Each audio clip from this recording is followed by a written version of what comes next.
Aloha Hawaii, this is Pokalai Nui and you are listening to Hawaiian Potpourri. Welcome to the program. Today is the 11th day of August, Saturday in the year 2012. We are broadcasting this program from the top of the Chinese Cultural Plaza here in Honolulu, Hawaii. Welcome to the program, to Hawaiian Potpourri. Today being election day, I thought it would be appropriate to pose some questions with regards to a system of governance that is claimed to be a democratic system, an elective process in which you have your democratically elected representatives to participate in what is really a representative form of government. So it's not a pure democracy, it's a representative democracy in which individuals within the citizenry or within the population are allowed an opportunity to select their particular representative for that niche of the population. Is this the best way of governance? And what are the problems with this style of governance? If you have an opinion and would like to share them, our telephone number here is 524-1080. You know, we seem to be locked in a historical time frame in which elections are held based on representative democracy coming from specific geographical areas. Communities are defined by one's geography, not necessarily by one's association with a group of people or with a particular land area or whatever it is. It's where you live that is regarded as, quote, your community, although you may not share things in common with other people who live in the same place. You may have simply a hello, goodbye kind of relationship with your neighbors. You may have absolutely no relationship with your aina or with your location, your geography, or your neighbors may have no real relationship. People do not neighbor with one another. Instead, they associate with their church. They associate with their workplace. They associate with their school classmates. They associate in other relationships than in a geographical relationship. And so their closeness or their identity is not necessarily anymore with geographical relations, but with some other form of unifying themselves with others. So their interest is represented by those other associations, or what I will call sense of communities. At times, a sense of community may be one's political sense. I have a sense of community with those who associate themselves with caring for the aina, caring for the land and the ocean. I have a sense of community with people who share my particular religious perspective or my particular social perspective with regards to the care of the poor, or with the right of people to marry or not to marry, and that kinds of stuff. So associations change, or there are many different ways of associating. You may have people within the same geographic area who have a multiplicity of associations which would take priority in their own measure rather than their place of, quote, residency. Is it time for a re-evaluation of what can come out of a system that is more truly representative of the wishes of the people? Or have we not moved that far yet, and that we are really anchored in the place that we live? Some people may live in a place, but their anchor is more to a different geography because they may have lived in a different community, and because of certain circumstances they were forced to move, either because they ran out of blood or because the economic conditions made it such that they could not continue to rent or to live in that particular area. But their memories, their associations are with that particular land. If that is the case, then what kind of changes, how should the changes be made? Should we have another convention to join in and ask ourselves, how do we have a more truly representative democracy than what we have right now? Suppose a person would really rather have someone, let's say he lives in Waianae, and he sees someone in Molokai who carries his values, or from any other place outside of Waianae, and he wants to assist that person and wants to vote for that person and wants that person to represent his interests, because his interests may not be in the issues of this particular area, but it may be in an issue that this other person has taken up, the protection of the rights of the Hawaiian language, or to support the university or not to support the university, or whatever it is. So should people not have the liberality of moving from, or moving outside of the confines of one's geography? Okay. I've said enough on that particular point, and of course there's much more that I would like to say. If you would like to call and share an opinion on that particular focus, the telephone number is 524-1080, and we'll put you on the air. Of course, it would be somewhat difficult to arrange that kind of democracy. How would one vote, and how would one account for each vote? Well, suppose running for office, a voting, was not based on the way we do it, but by a nominating process, by which if a person gathers 1,000 names as his nominee, then he can get into the primary election, and anyone can vote for any other person, but they are limited to, let's say, 3 votes per individual casting his vote. Is that not another way of controlling? And that way you can be sure that because you nominated so-and-so, and if they got elected, they will respond to you or to that particular interest group in which he or she claims to be representative of. Okay, our telephone number is 524-1080, and let's go to our first caller. Aloha, caller. Welcome to the program. Aloha, Poka. Yes, aloha. Poka, I would like to see representation based on our national interest. I wish we could elect people to represent us in this occupying government. Mm-hmm. And it wouldn't matter where you lived. You could elect a representative or representatives who would stand for our national interests. Mm-hmm. Mm-hmm. As a lahui. Mm-hmm.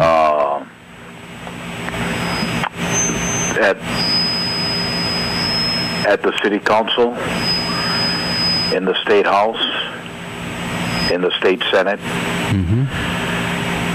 But of course, you see, this would be, I mean, you can see the trouble this would cause with the mainstream, with the conventional thinking, right? We're supposed to be all Americans, and we just we're all just Americans living in various districts, and you already have a representative to represent you. But yeah, the reality is,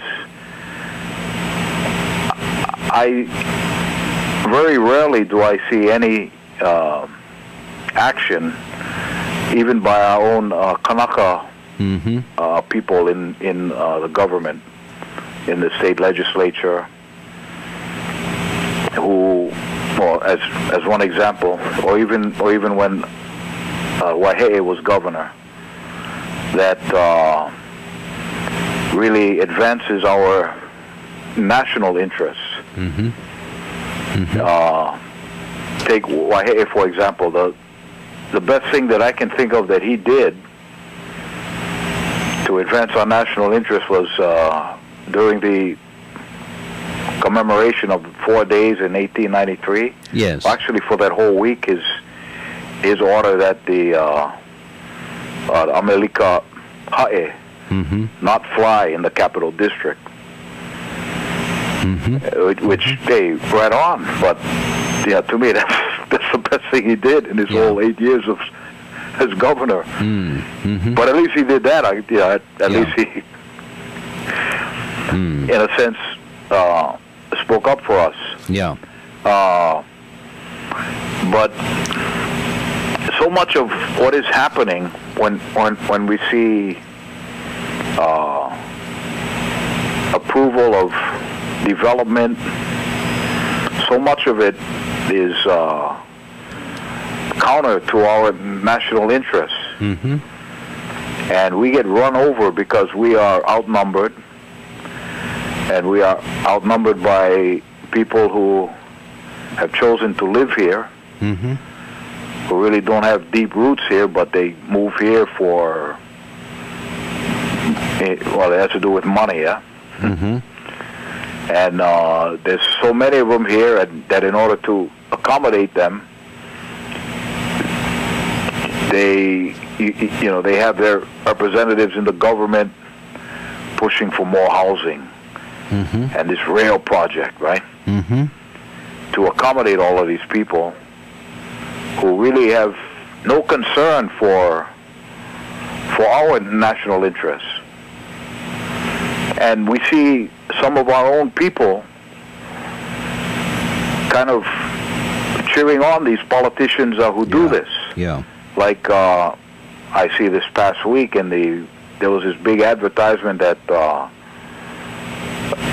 Hanneman took out, and in the back of it, if you look there, there's a number of our people who are endorsing his candidacy. Some of them because they have had a personal relation with him, and he's been a real nice guy and helped them out. Yeah. But when you look at what he has done and what he stands for at a kind of macro level, he is not in line with our best national interests at all. And it kind of pains me to see that, to see somebody like Cyril Pahinui or Teresa Bright encouraging people to go vote for him. I mean, they are wonderful people, and I enjoy their music, talents. Yes, but when it comes to who should hold positions of authority and influence, I find myself really placing far more weight on the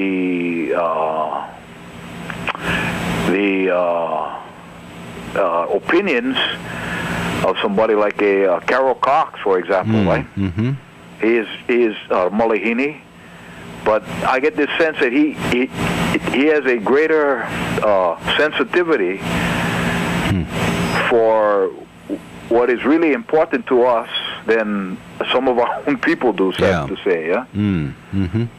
I mean, Carol Cox, you'd have to put a gun to his head to get him to even consider to vote for Hanneman. And this is not based on,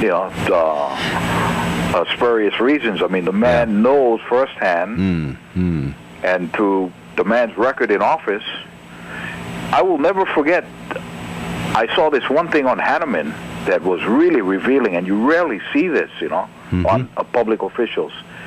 Somebody took a video of Hanneman at Honolulu Hale one time.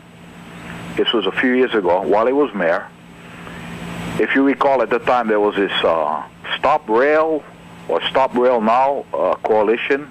Yeah. And these people were wanting to get the question on the ballot, to have the people vote on this. Mm-hmm. Do you want rail or not? Mm-hmm. And it happened to be at the Honolulu Hale. And while they were there, speaking to, I think, the city clerk, Hanneman happened to appear. He stepped out of a room, and he came out, and they spotted him. So they called out to him and tried to get his attention, and he totally ignored them. I mean, here's the mayor, Mm-hmm. These people come to Honolulu Hale. You might disagree with them, but my goodness, this is how you treat these people? I mean, he just totally, it's like, hey, don't bother me. Not one word. He just walked in the opposite direction, or they called out to him. He never acknowledged them. And I saw this on video on the KHON TV2 News one time. They showed this in the, the late afternoon news. Yeah. And I was kind of surprised that this would be shown on, you know how the media is. Yeah. I mean, this is really something. And, boy, if I was one of his opponents in this election... you would be playing that over. Yeah, I would dig this thing up and say, oh, you people, look at this. Look at this guy. I mean, here he is, holding office, and this is how he treats people he disagrees with. It's like, hey, you people, hey, I don't want to hear you. I have no time for you. Get lost. So he opens the door, walks into a room, and closes the door. And, not one word to these people. I mean, he can't even be civil to them and say, even if he didn't have time, right, he could have explained, hey, I don't have time now, can we meet in the future? Just total, hey, you people don't count, right? I disagree with you. You don't have anything to bring to me or to give me, to offer me. I don't agree with you. Well, I don't have any time for you. Okay, let's go back to your initial statement about what it seems like is representation based on a particular interest. In your particular case, you would like to see people who identify themselves with a Hawaiian national interest. Right. And so I guess you are suggesting that in order to make it effective, whatever your particular interest is, or however you can form this hui and define that interest. In your case, you're suggesting the Hawaiian national interest, and so you have people to vote for you, or I guess, what is that, to nominate you? Because how are you going to separate all these different interests? Other people may say, well, I want to represent the Christian right, and so... they inscribe their names for the Christian Right Party. Well, see, to me, we have a special position. Remember, we didn't ask them to come over here and take over. We didn't volunteer to join. So we should have, well, I'll say it, a unique place at the table. Okay. The Christian right, hey,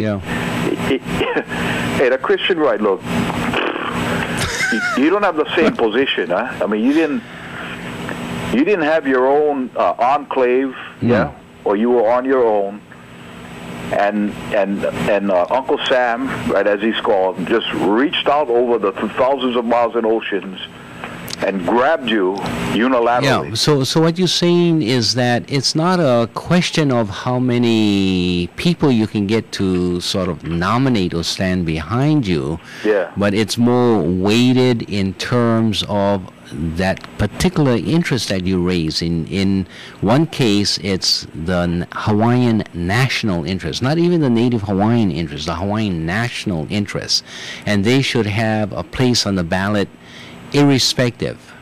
Is that what you're saying? As opposed to, let's say, the gay and lesbian community or the Christian right community or other communities.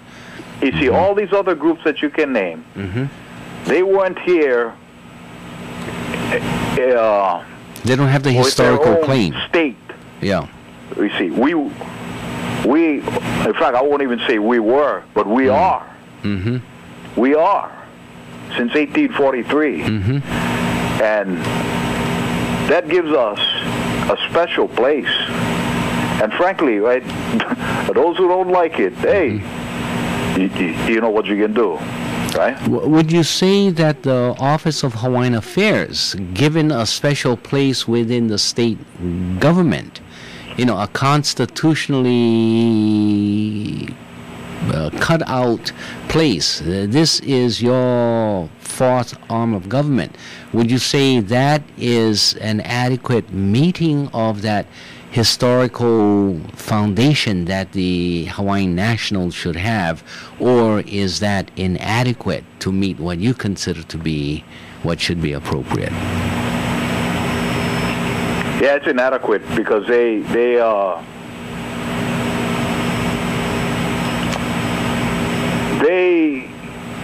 not powerful enough. Mm-hmm. There's certain things they can do. I know they are helping some of our people in some very real ways, and it's great. But in the way of being able to block harmful actions of things like the Land Use Commission, or the legislature, or even of the U.S. government, they just not at all. They don't have the capacity. I'm going to ask you another question, but I'm not going to ask you to answer it because I'm going to music right after that, and then I'm going to ask you to answer it after you come back. And the question is, would you say that the Office of Hawaiian Affairs, as a voice representing this historical claim, is really a voice representing only the indigenous people as a race and not necessarily the national claim? And the second part of that question is going to be that it is, in essence, an American construct of what indigenous voices should be, requiring Americanism, such as American citizenship, to participate in that construct, rather than truly what should have been or what we are truly entitled to. Hold that thought. Okay, let me go to some music. Hang on.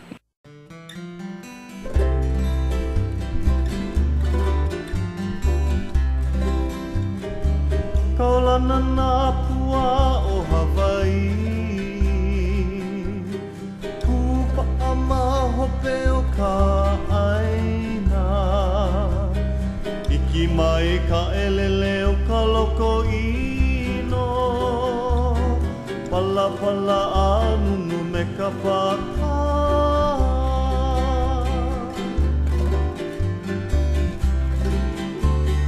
Pane mai Hawaii moku o ke ave, koku ana